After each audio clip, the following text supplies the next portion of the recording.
I'd like to do a sound and video check for the planning board members.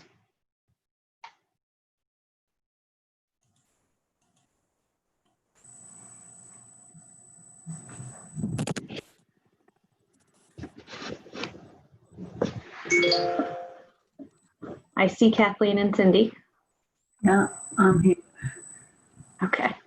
Hey, Richard, Hello there. should we be seeing your screen here? Right now I have it screen shared on a hold screen that just says the meeting will begin at 7.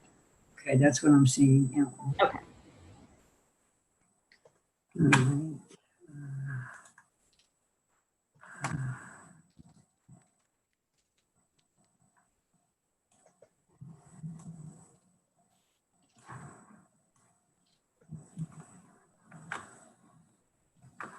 Okay. Nope, that's not what I meant to do. Oh, there you go. This is what I meant to do. More options. Full screen.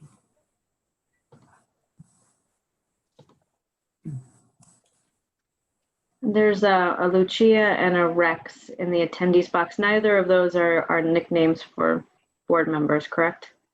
Correct. Rex is the architect. Right.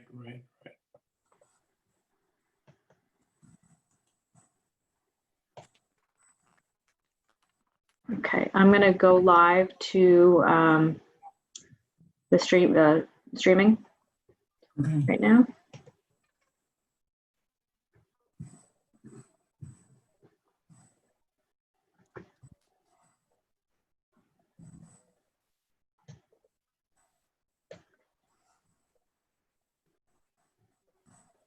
Ashley, can you hear me? Yes, I can hear you. Okay, I don't have a screen for some reason.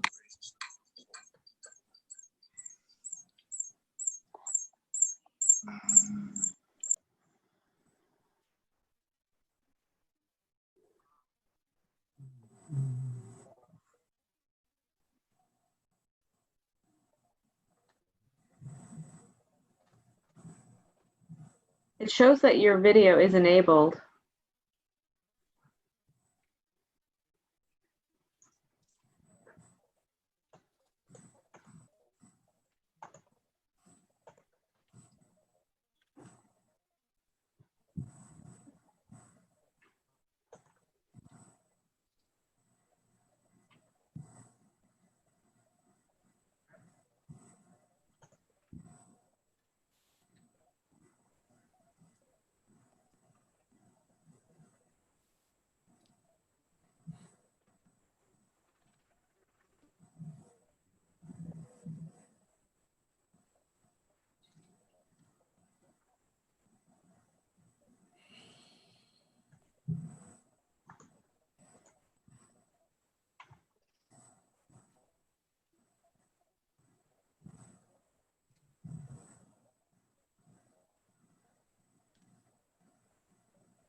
At least my hair is.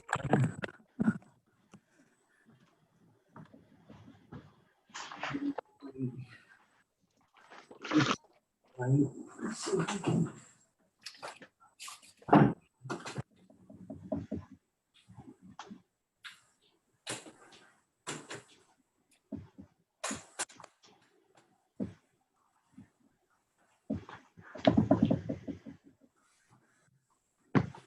Really help.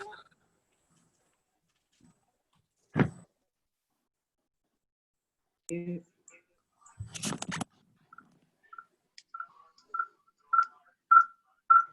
Wait. This is not it. No, I don't know. Somebody's got feedback. We gotta get on this meeting. Okay, I will. Not sure. We have two Franks here. Yeah, except that, you can hear me, Kathy? No, Herbert. I think you gotta close this. Or one of them. We'll close this one? Close this one.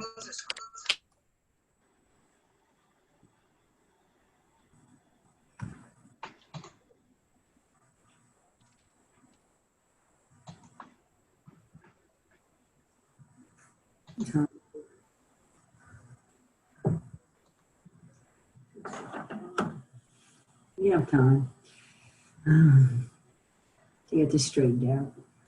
I was watching Dr. Fauci and the doctors yesterday before Congress. There were some senators that were like falling in. I couldn't understand what they were saying. Not a single word.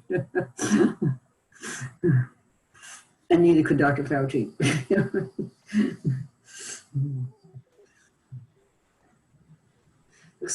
Looks like everybody's getting haircuts. Richard, you have a haircut? That's time, huh?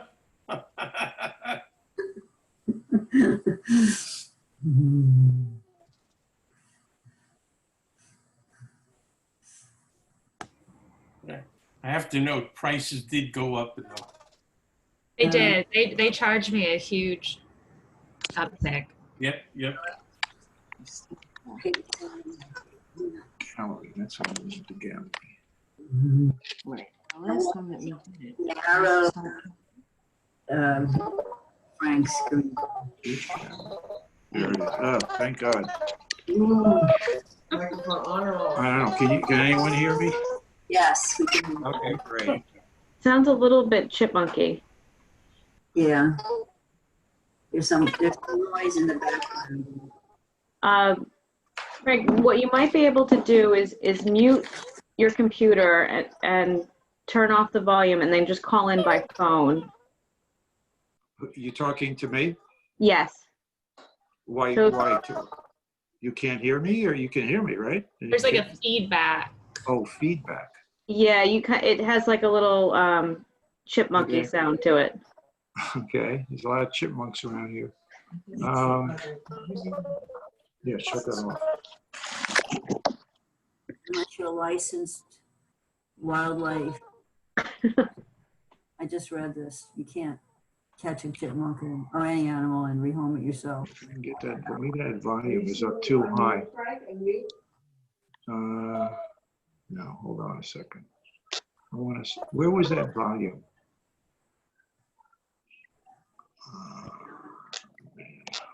John got a haircut too.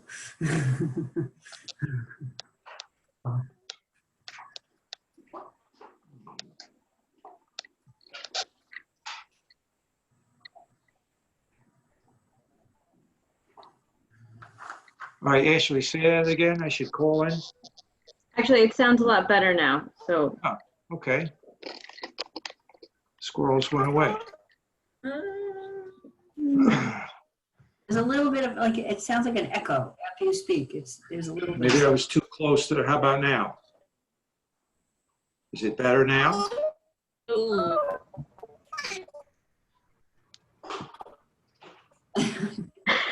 it has its good moments and bad moments. You can probably ignore it. Should we just- Yeah. Frank, can we leave Yes. you mute maybe until you're ready to talk? Is that okay? Okay. I don't know. Ashley, you tell me you're the. Yeah, no, let's do that. Let's just mute until you're ready to speak. Okay. Like, I can do it from my end. Okay, all right then. There you go. all right. All these fresh haircuts. Cindy, we lost you. You're not muted though.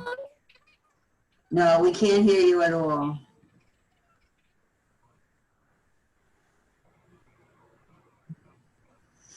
If it's not one thing, it's another.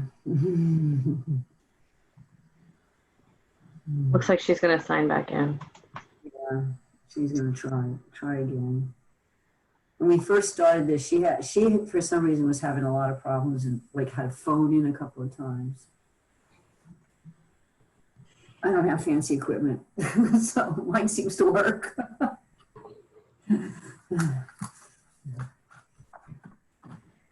Okay, how's that?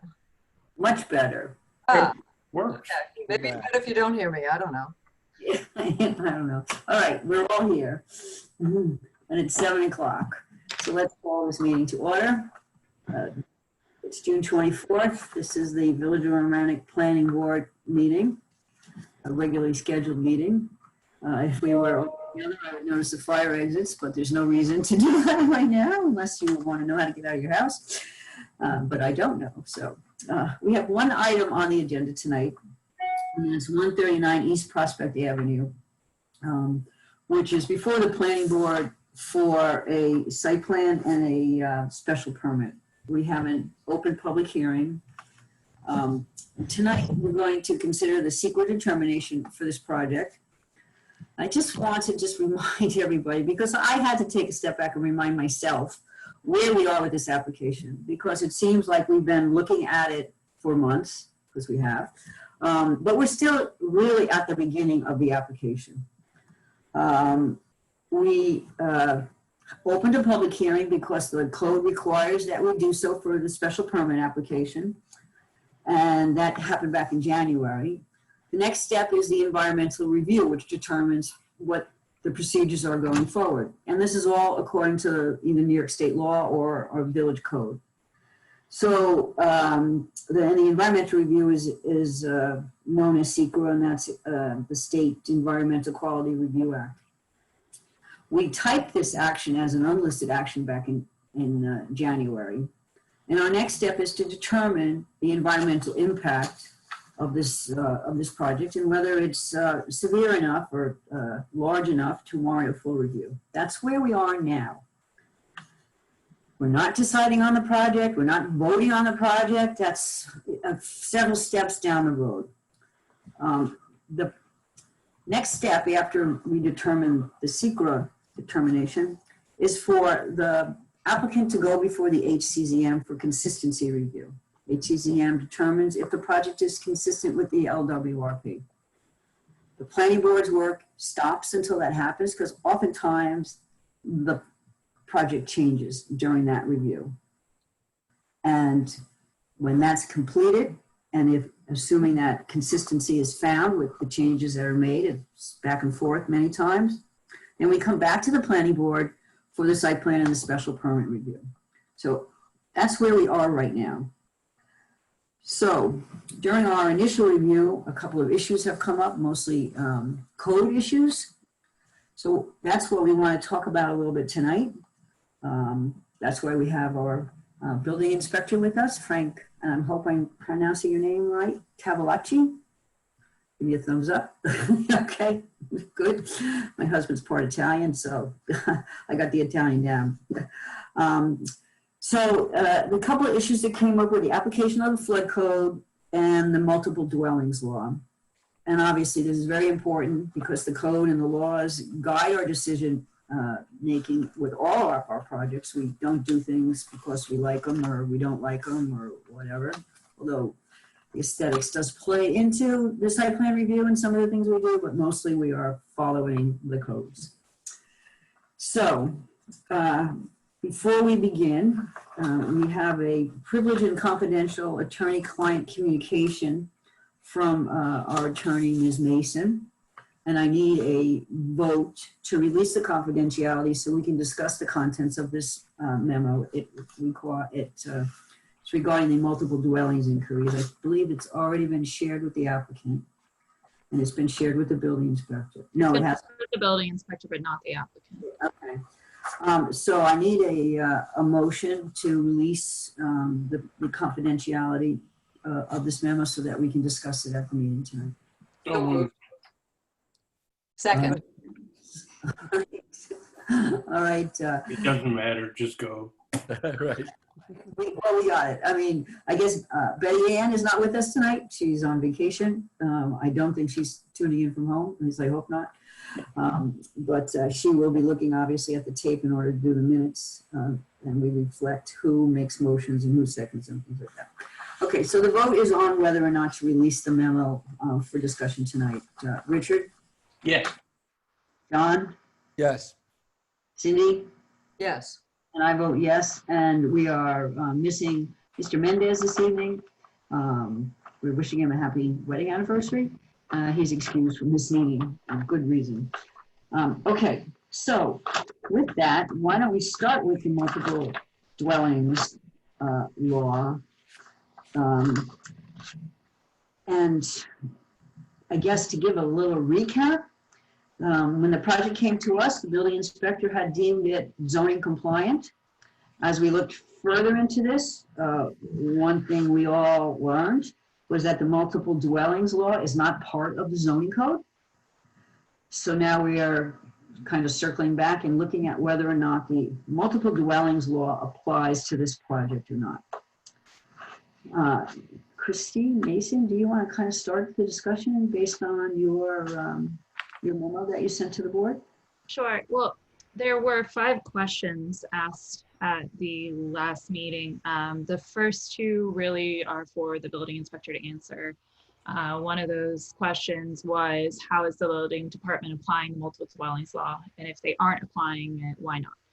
And then the other questions that were more for us to answer are whether the planning board can request an interpretation of the multiple dwelling law from the ZBA, whether the applicant can apply for a variance of the multiple dwelling law as it relates, or excuse me, apply for a variance from the ZBA for the multiple dwelling law, and then also what happens if a provision in the multiple dwelling law conflicts with a provision in our village code.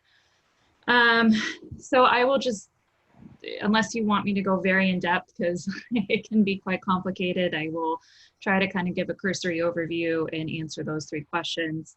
The first one is, can the planning board request an interpretation of the multiple dwelling law from the ZBA? So we did determine that the ZBA has jurisdiction over the multiple dwelling law. And that's because a provision in the multiple dwelling law essentially says that Board of Appeals, City Board of Appeals can hear applications to verify, or excuse me, vary or modify a provision of the multiple dwelling law that applies to their project.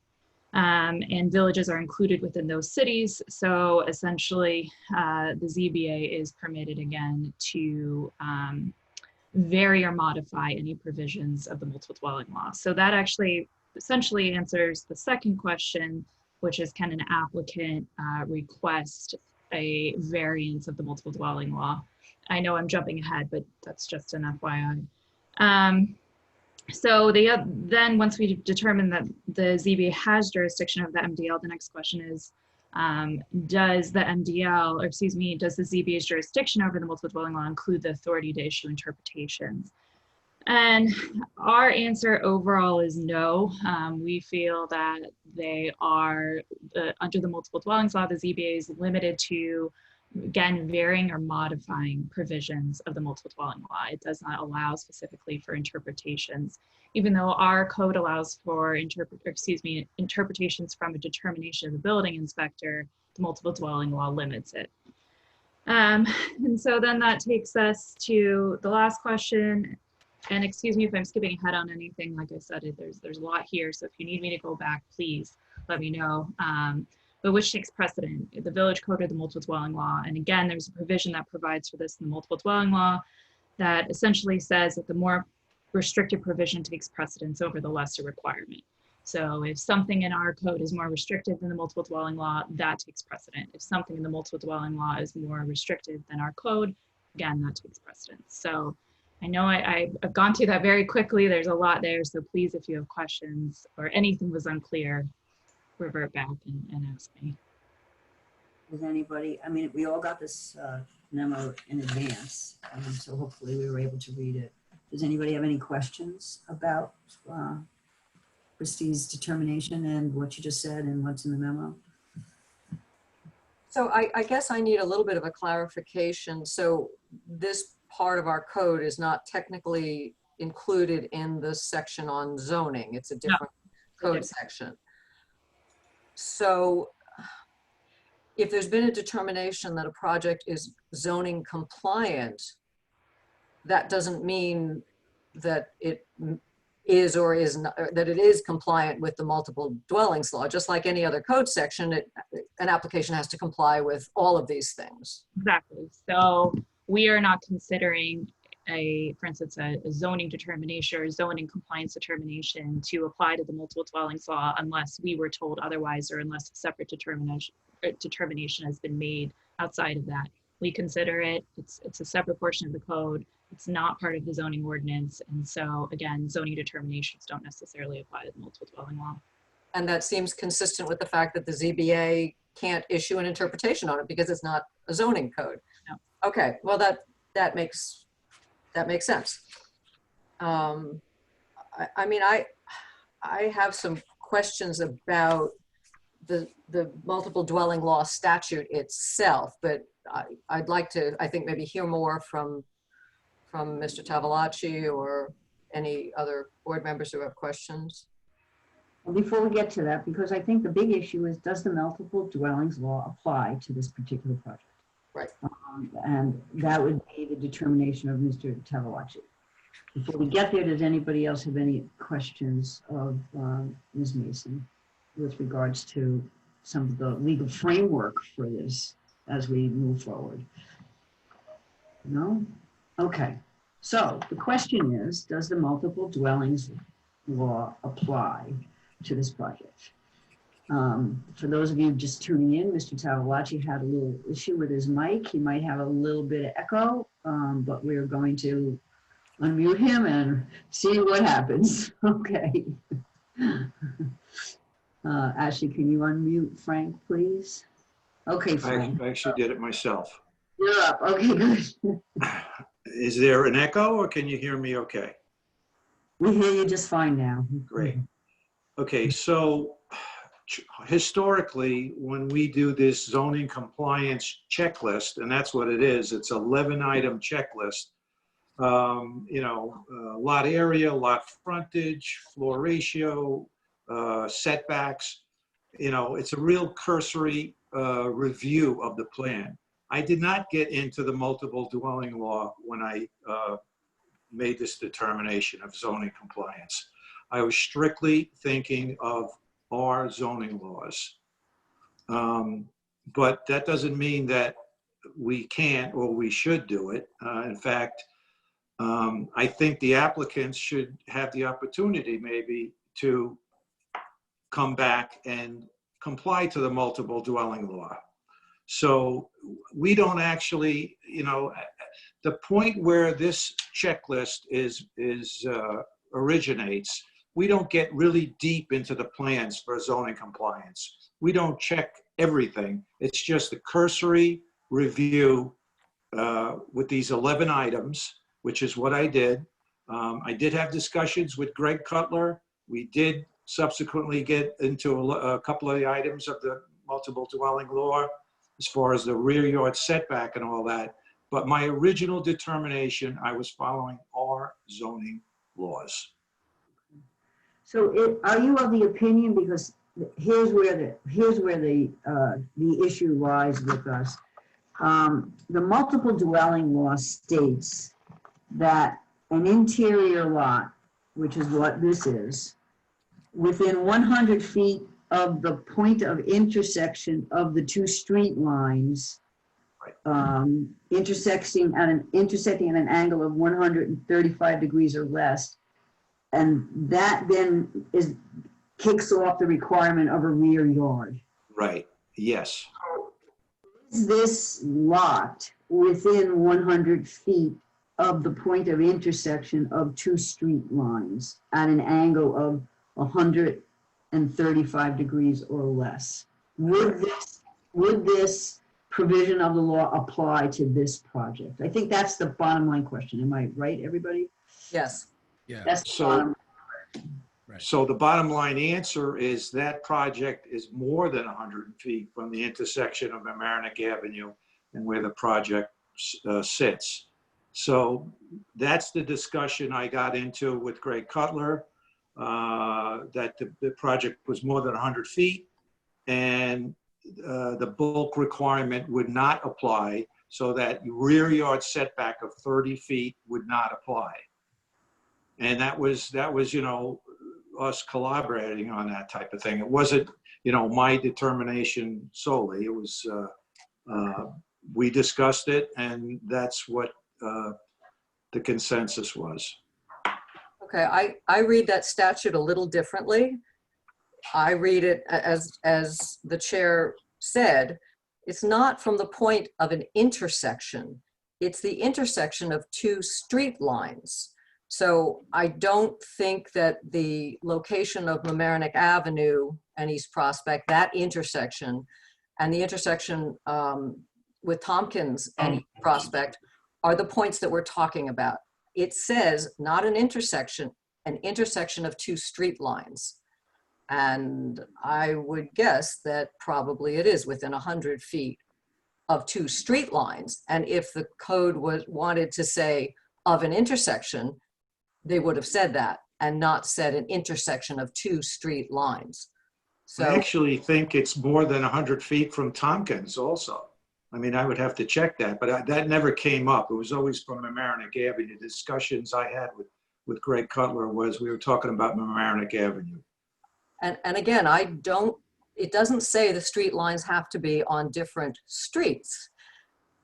East Prospect takes a very deep bend at that point. So again, I don't know the definition of street line, and maybe somebody can help me with that, because that's, I know what an intersection is, but we're two street lines. And I would think that the street line, you know, because of the bend in the road, there can be two street lines. But can somebody help me with definition of a street line? Yes. I can answer that question. So a street line is a planning term that generally refers to the property line at the street. And in Mamaroneck's code, it's defined in the zoning chapter as the dividing line between a lot and a street. So then it is within 100 feet. So within 100 feet. It's the intersection of two street lines. So it's talking about, the provision's trying to get at a corner lot and what the issues would be with if you had a corner lot. So in this case, I mean, any property is within 100 feet of a street line because every property theoretically has a street line. Right. But is it within 100 feet of an intersection of two street lines? So two property lines have to intersect. Two lines where the property meets the street have to intersect. Right. So I think it is referring to the intersections of Mamaroneck Avenue and East Prospect Hill Road, or the other on the other end. Tompkins. And that was addressed. The distance between those two intersections is more than 100 feet. We have that in the memo from May that Ms. Mason wrote with Greg Cutler. So we have a little map, and we have the property is approximately 185 feet from Mamaroneck Avenue and East Prospect, and approximately 225 feet from Tompkins and East Prospect. Okay. Okay. So we know what a street line is. We learned something tonight. So I guess I need to understand, I need to visualize it. So a street line with regard to this property would be, is it in the middle of the street? Is it the sidewalk? Is it It's where the property line meets the street. So depending on, sometimes sidewalks are on private property, but it's where the public realm ends and the private realm begins. Cindy, look at the second page of the May 22nd memo. Yeah, I did. I mean, so how is this different? I mean, this is specifically talking about an interior lot. So how could you ever have an interior lot with two street lines intersecting? That would make it a corner lot, wouldn't it? Right. So that's why it has to be within 100 feet. No, but this is specifically says an interior lot has to be within, right, the 100 feet of the two street lines. in order for this to apply. Then why wouldn't the code language just say 100 feet of an intersection? Because planners wrote the code. No, if lawyers wrote it, they get paid by the word. I understand the extra words then. I don't Is know. your answer. It's odd to me. Why wouldn't you just say the intersection? Well, this code, my understanding of this code is that it was not written by anyone here in the Village of Mamaroneck. It was cut and paste. But they adopted it. Adopted it. But I'm surprised to learn that street line is actually defined in our code. Yeah, I didn't see that, so that's very helpful. Thank you. It's in a different chapter, but I mean, I think it's a pretty standard term in the planning world. That's why we have planners here. Right. So Frank, it's your determination that the multiple dwellings law does not apply to this project. Only to that rear yard setback because of the being more than 100 feet. Whether the multiple dwelling law doesn't apply and, the other 300 pages of the multiple dwelling law, I'm not sure. Okay. And that's why it's up to the applicant's design professionals to make sure that they comply with the multiple dwelling law. Okay. Besides myself or a planner, Ashley or whomever. Okay. So, as far as the rear yard setback is, though, is everyone okay with moving on from this? Because at this point in time, we can make a secret determination while we deal with some other open issues. The applicant's going to have to look at the multiple dwellings law and determine whether there's anything that has to change with that. Right. But as far as the environmental impact, right now, this particular law does not impact us moving forward with that. Is that a statement that everyone agrees with? I see one person. Yes, I'm fine with that. The other issue that's been raised, obviously, is the flood zone. And this we addressed early on. I went back and, I have memos and whatnot, emails from Greg Cutler, who isn't here to explain himself. He's no longer with the Village of Mamaroneck. But he determined that the flood requirements, this project met the flood requirements appropriate for the zone that it sits in. We've received some public comments that challenge that determination. I guess that's a good way of putting it. And that the building should be raised 2 feet. And I'm not conversant in the flood code. Now, Frank, under normal circumstances, nothing's normal about anything about 2020. The building inspector is the flood guy. I mean, I know that you're acting as the building inspector now, so I don't know if you're also the acting flood person. But I couldn't even tell, but I tried to follow this up yesterday and look at the FEMA maps. I couldn't even tell what zone this was in. It looked to me like it was in an AE zone. If that's correct, then Greg cites the code and tells us that it's totally compliant with it. But Frank, do you have anything to enlighten us with this? Give us... Actually, I don't, because all that floodplain information was gleaned from Greg Cutler, and I can't add anything to what he said or what he determined on it. I'm not a floodplain manager, so I'm not even going to attempt it. The floodplain manager. Okay. Is anyone in the village right now acting as the floodplain manager? Not that I'm aware of. Okay. Okay. Ashley, do you have any knowledge about? I mean, I know this is complicated, and every village is different. You haven't been here really long enough to get into looking at flood maps and things like that. If I could jump in, because I know. Go right ahead. Yeah, if something's deemed that it's a floodplain permit is required, my office will be reviewing it in in coordination with the building department. But until, that's usually after the determination is made that a permit is needed, it comes my way. As far as I'm concerned, Application for a flood permit. No one's ever said that this project needs a flood permit. They're more than 100 feet from the river. right. Through that.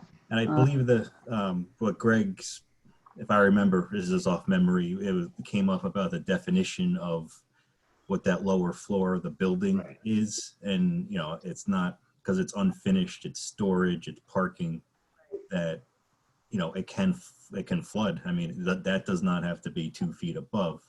Right.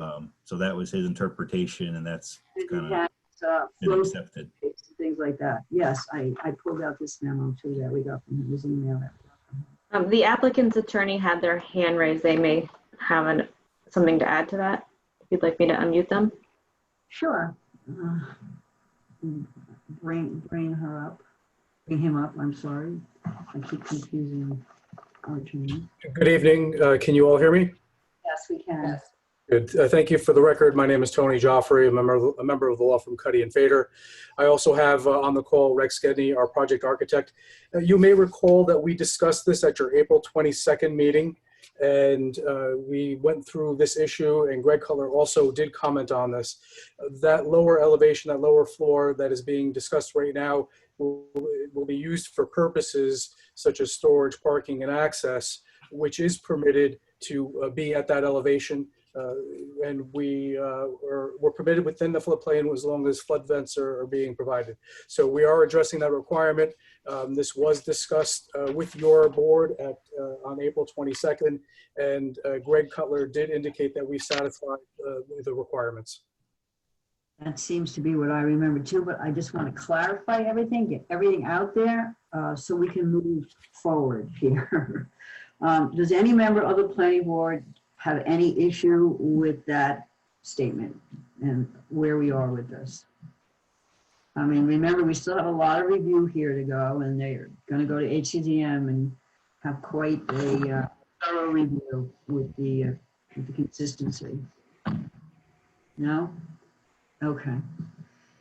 Okay, thank you. I think that sort of answers the burning questions that we had before we wanted to make a secret determination. Back when we first got this application, we did get a recommendation from the village planner at the time that this would be a negative declaration. We all got a copy, I think, of the short environmental assessment form. There are 11 questions that we have to ask ourselves and answer whether there's either no or a small impact or a moderate to large impact. And I think that this warrants going through the questions and having everyone come to agreement with the determination that was made by the planner at the time. The first question is, will the proposed action create a material conflict with an adopted land use plan or zoning regulations? I think we just determined the answer to that is no. If you disagree with anything I'm saying, speak up, but I'm just going to keep going. 2, will the proposed action result in a change of use or intensity of use of the land? Oh, there you go. Thank you. I don't have to, everybody can follow. Thanks. No problem. Okay. So is it a no or a small impact or a moderate to large impact? And right now we're saying a small or no impact. 3, will the proposed action impair the character or quality of this existing community? The building fits in with the buildings around it, so we've got a no answer to that as well. Will the proposed action have an impact on the environmental characteristics that cause the establishment of a critical environmental area? There's no critical environmental area in the neighborhood close to that. Will the proposed action result in an adverse change in the existing level of traffic or affect existing infrastructure for mass transit, biking, or walkway? The applicant did give us traffic study and information, and we're talking about a very small impact. So that's checked now. Will the proposed action impact existing A, public or private water supplies or public or private wastewater utilities? Kathy, I think you skipped 6.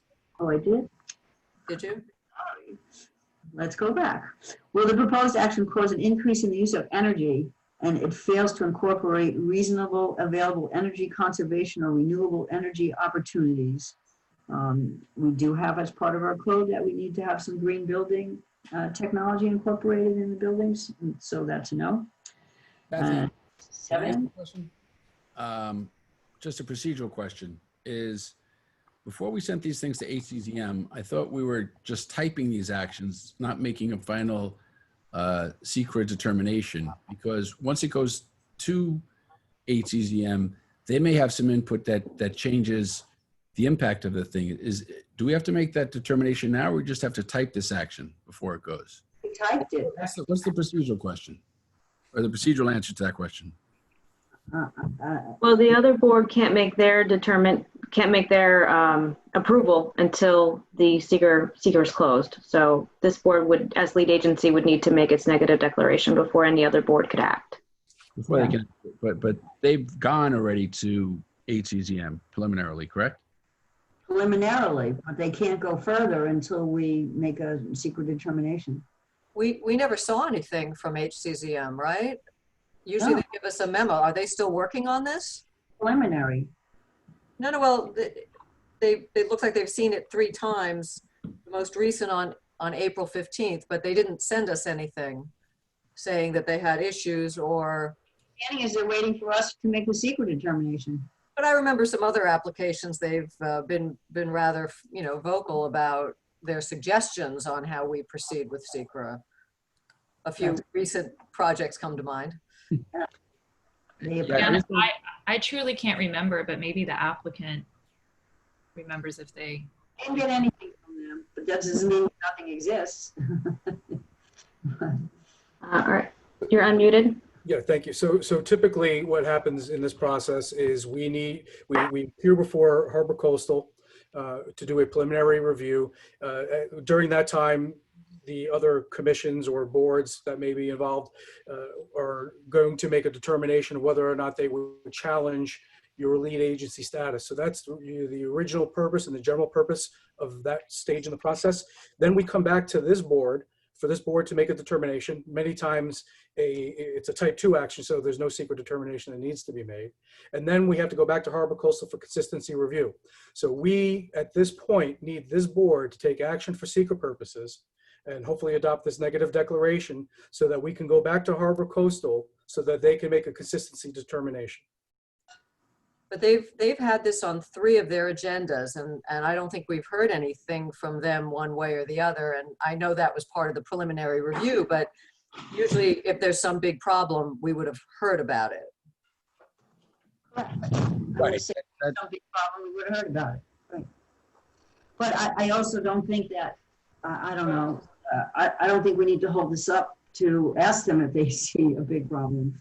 If you look at these criteria, these 11 criteria, there's not enough here of an impact to bring this to a full SECRA review. There may be issues that get uncovered along the way that need to be addressed, but is there enough here to kick off a full SECRA review? Yeah, well, that's one issue, but I know that we've had all our concerns about view sheds that are caused by this project, and even though it is for the most part as of right, the planning board has concerns about the character of the neighborhood and bulk and density issues. So I don't want to create a negative declaration and then not be able to have about that. But we also have site plan review coming up, and those issues, which are not enough to determine significant environmental impact, can be addressed during the site plan review.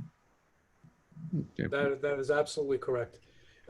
At this point, a determination for secret does not necessarily mean that you can't still conduct your site plan and special permit review. And again, I remind this board that there are certain densities that are required pursuant to the special permit. 5 units are the absolute minimum that are required pursuant to the code, and we're only proposing 8.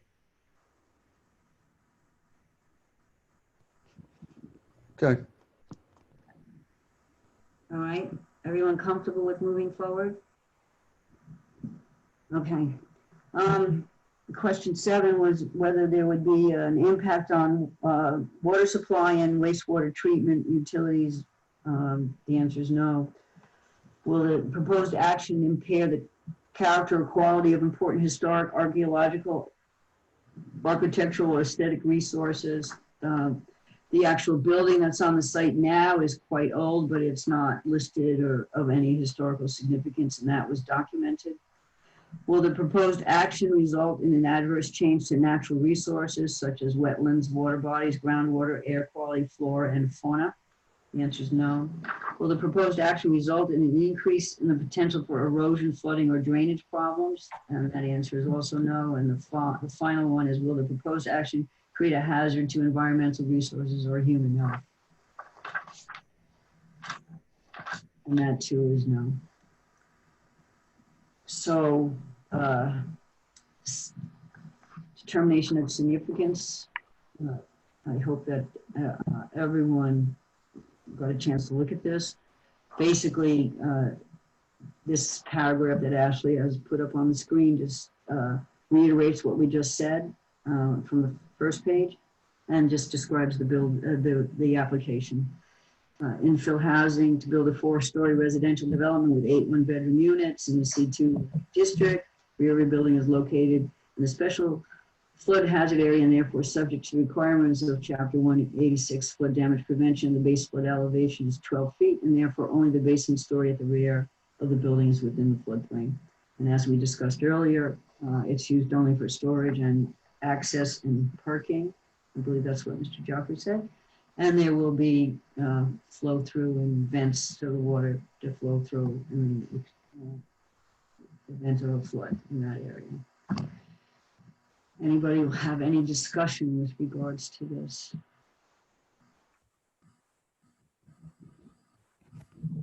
No?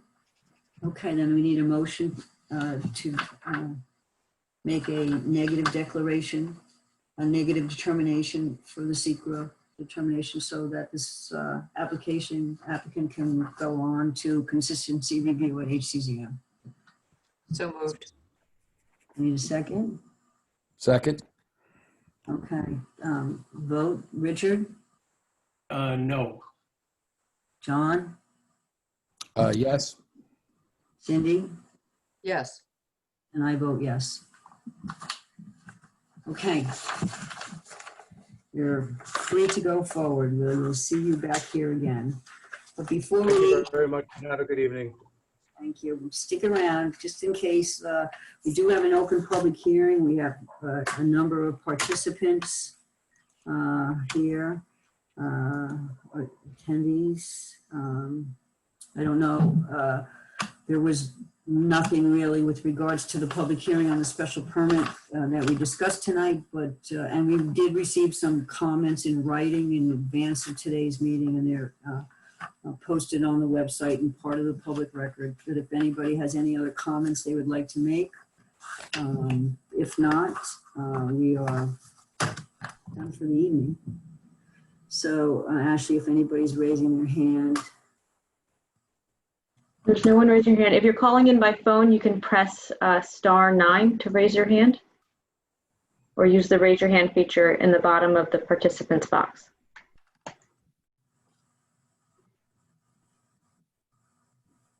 I'm not seeing any hands raised. Okay. Okay, so we accomplished what we're trying to accomplish. Oh, today. You all learned. there is one just popped up. Okay. Somebody who's here. Lucia, I've unmuted you Okay, could you give us on my end. Could you give us your full name? I believe you are from the Regatta, correct?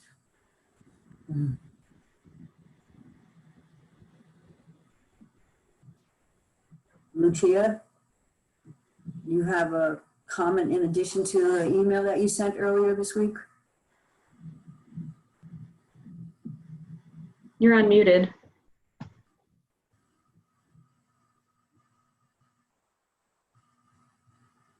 No. Now what do we do? I can enable the chat box, and you could use the chat box if you're not able to speak.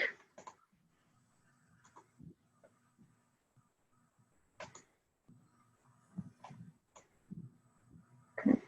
The chat box has been enabled.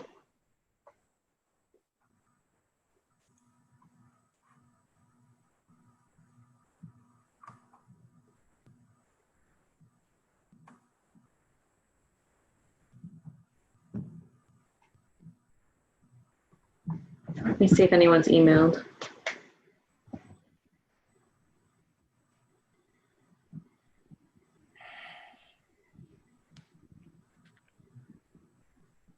No. There's been no emails and no chats in the chat box.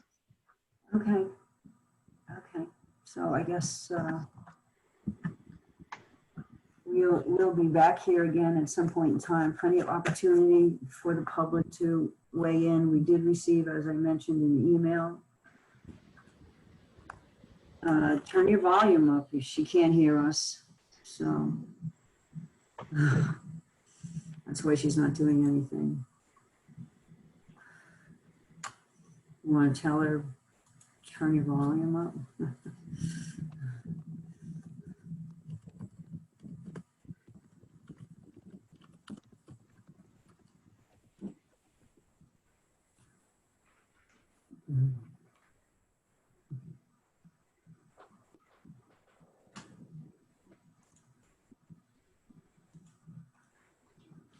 Now she's muted.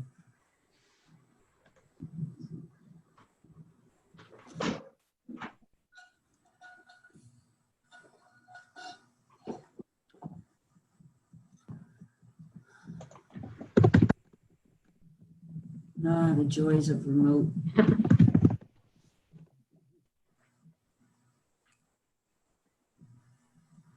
Thank you. Thank you, Ashley.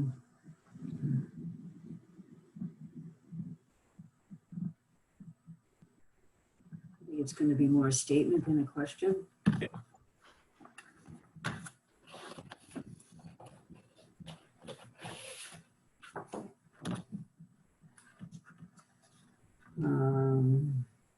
Otherwise, the board will continue to accept comments via email.